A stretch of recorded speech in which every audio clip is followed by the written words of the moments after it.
आज के इस वीडियो में हम आपको बताने वाले हैं सेमी ऑटोमेटिक वॉशिंग मशीन में लगने वाले स्पिन मोटर पर।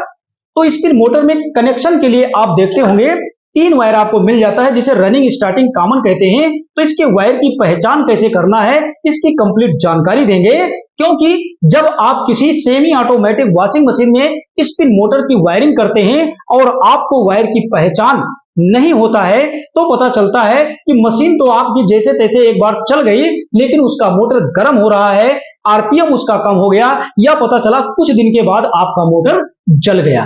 तो आपको इसके वायर की पहचान कैसे करना है ये आपको अच्छे से अगर समझ में आ रहा है तो कभी वायरिंग आपसे गलत नहीं होगा। तो चलिए हम आपको इसके वायर की पहचान करना बहुत आसान तरीके से डिजिटल मल्टीमीटर से करना बताएंगे। तो यहां देखेंगे ये हमारा डिजिटल मल्टीमीटर है और इस डिजिटल मल्टीमीटर को आप क्या करेंगे, कंटिन्यूटी वाले रेंज में यहां पर सेट कर लेंगे। यहां हमने सेट किया है, आप भी सेट कर लेंगे।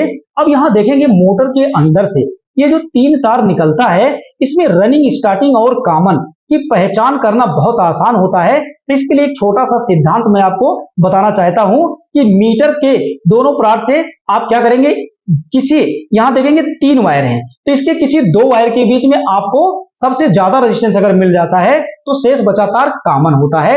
अब कॉमन से जिस वायर के बीच में सबसे कम रेजिस्टेंस मिलेगा वो रनिंग, और कॉमन से जिस वायर के बीच में सबसे ज्यादा रेजिस्टेंस मिलेगा वो स्टार्टिंग वायर होगा। तो यहां पर ये सिद्धांत अगर आप याद रखते हैं तो कभी भी आपसे गलत नहीं होगा। अब आपको क्या करना है, इसे मीटर का दोनों प्रांत आपको लेना है और इसके किसी 2 वायर के बीच में आप प्रांत को जब लगाते हैं तो यहां देखना है सबसे अधिक रेजिस्टेंस हमको चेक करना है किसी 2 वायर के बीच में। तो एक वायर को तो यहां देखेंगे मैंने ऐसे हाथ से पकड़ लिया है और दूसरा वायर हाथ से नहीं पकड़ना है क्योंकि रेजिस्टेंस की वैल्यू हमें कभी कभी सही नहीं मिलती। तो यहां देखेंगे 181 ओम इन दोनों वायर के बीच में बता रहा है। अब इसका कोई एक वायर ऐसे छोड़ दीजिए। अब यहां देखेंगे इसका दूसरा वायर हम ले लेते हैं और इसके बीच में हम चेक करते हैं तो हमें मिल रहा है 87 ओम रेजिस्टेंस हमको मिल जा रहा है।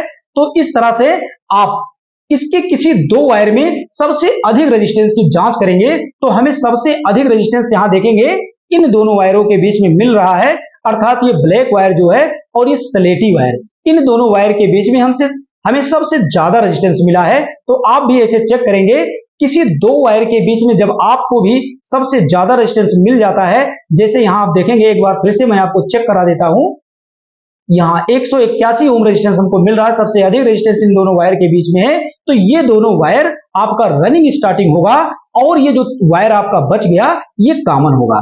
अब जब कॉमन की पहचान हो गई तो अब कॉमन को आप ऐसे पकड़ लीजिए और अब कॉमन को जब आपने पकड़ लिया तो ये जो दोनों तार आपका बच गया, यही दोनों तार में से कोई एक तार रनिंग होगा, कोई एक तार स्टार्टिंग होगा। तो कैसे हम जाने इसका रनिंग वायर कौन है और स्टार्टिंग वायर कौन है, तो कॉमन के एक तार को मीटर के एक प्रांत से ऐसे आप पकड़ लेंगे।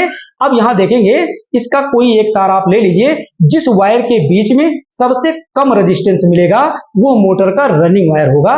तो यहां इसके बीच में हम चेक कर ले रहे हैं तो हमें मिल रहा है 87 ओम रेजिस्टेंस मिल रहा है। अब हम दूसरे वायर के बीच में अगर चेक करते हैं तो यहां देखेंगे दूसरे वायर के बीच में हमें मिल रहा है 94 रेजिस्टेंस मिल रहा है। तो 94 ओम का ये रेजिस्टेंस हमें स्लेटी वायर के बीच में मिला है, सबसे ज्यादा रेजिस्टेंस हमें मिल रहा है कॉमन से चेक करने पर। तो ये मोटर का स्टार्टिंग वायर हो गया और कॉमन से हमने ब्लैक वायर में चेक किया है तो हमें कितना रेजिस्टेंस मिला था, यहां देखेंगे 87 ओम रेजिस्टेंस मिल रहा है, अर्थात कॉमन से ब्लैक वायर के बीच में सबसे कम रेजिस्टेंस बता रहा है। तो ये मोटर का रनिंग वायर हो गया। तो इस तरह से कभी भी आप डिजिटल मल्टीमीटर से किसी भी स्पिन मोटर के वायर की पहचान बहुत आसानी से कर सकते हैं कि मोटर का रनिंग स्टार्टिंग कॉमन वायर कौन है। तो मेरे ख्याल से ये जानकारी आपको अच्छी लगी होगी। तो वीडियो से रिलेटेड कोई सवाल या सुझाव है आप हमें कमेंट करके बताइएगा। वीडियो देखने के लिए आप सभी का बहुत बहुत धन्यवाद।